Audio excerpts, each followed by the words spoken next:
Have you ever felt confused about how debit cards work compared to credit cards? Until I was about 18 years old, I didn't even know the difference between debit and credit cards. In this video, I'll explain to you the differences between credit and debit cards, and I'll explain to you how credit cards work in this video so you won't be confused anymore. Hey everyone, welcome back. I'm Tom. If this is your first time here, welcome along. My name is Tom Stanley. I'm an entrepreneur and I'm a college student.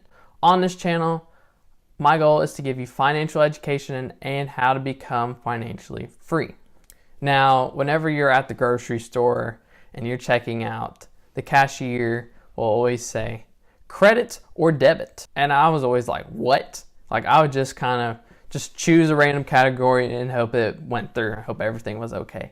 And that was terrible because I never knew the differences between them two. And I kind of think it's from my accounting experiences. Whenever I was a junior in high school, I took a few accounting classes, and you get this thing called a balance sheet. And in the balance sheet, certain areas get more income off the credit side, and certain categories get income off the debit side, and that kind of confused me. I'm going to simplify this down into basic terms that I feel anyone can understand it in terms of how I look at it.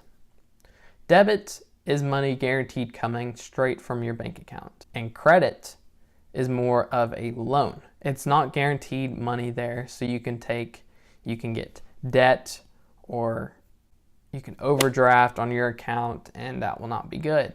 But that's what credit basically is. When you debit, it will automatically ask for like a PIN number that you have on your debit card, and then when you credit it, typically it'll go straight through, and when you credit it, you just hit the green button on the transaction on the card reader. It just automatically will credit it. But sometimes they'll ask for a zip code, and that's typically what it does with credit cards. Debit cards will ask for a PIN, and credit cards will ask for a zip code. Now to go on to describe the main differences between debits and credit cards itself. Debit cards come straight from your bank account. It comes from your checkings account. Now banks, whenever you set up a checkings account, they'll offer to give you a debit card, and that's typically where most debit cards come from. Now you can get debit cards from other places, like I have one with Target, and that will be like a third party, it'll reference back to your bank account, but there should be no fee on the debit card.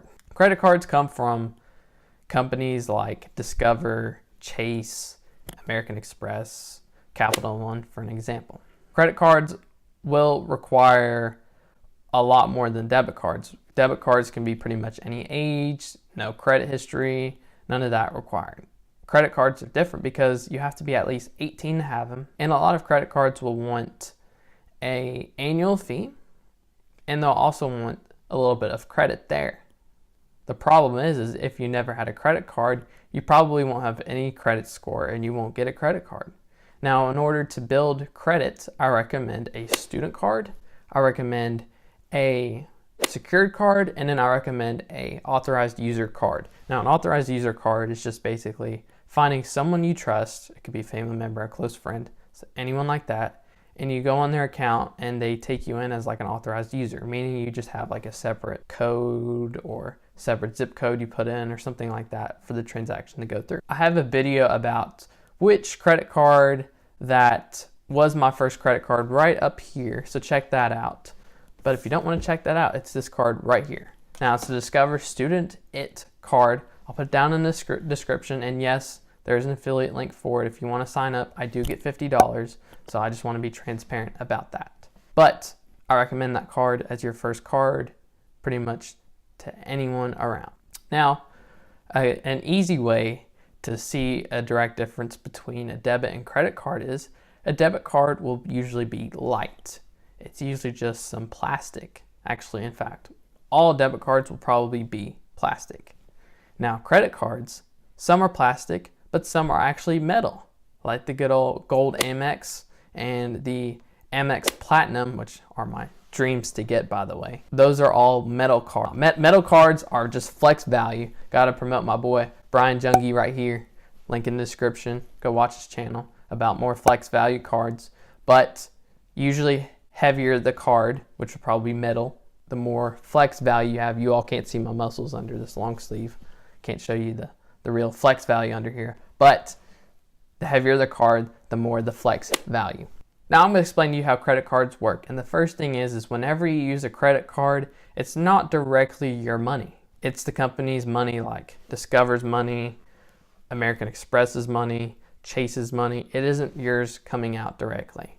What they do is they see the transaction and they use their company money. And then they go back and trace your bank account and give you a balance. Now you can set up the balance to be auto paid, but that's after your first month of payments. They want to make sure you're checking your app, checking your account, and then you can auto enroll, meaning when the balance is due, they'll automatically take it out of your account. Now I say the terms like balance, don't be scared. Balance is just basically the amount that you owe. Now whenever you have the balance, pay it in full. I'm going to repeat this. Pay your balance in full. Card companies like American Express, they require full payments within each cycle. Now there's other companies that allow you to just pay the minimum, but always pay off your card in full so you don't get debt. And this debt will be terrible because credit card debt is high interest and it's easy to get into debt, but it's also easy to not go into it if you just pay full every time. I recommend using your card once a month on fixed expenses. The fixed expenses could include gas, food, maybe a little subscription to Netflix or Amazon or something like that, your Apple Music, things like that to get your expenses down, but also for you to gain credit. Now I recommend doing this at the beginning of every month, but always try and do it once a month and don't do a lot of payments on it. Just do something small once every month.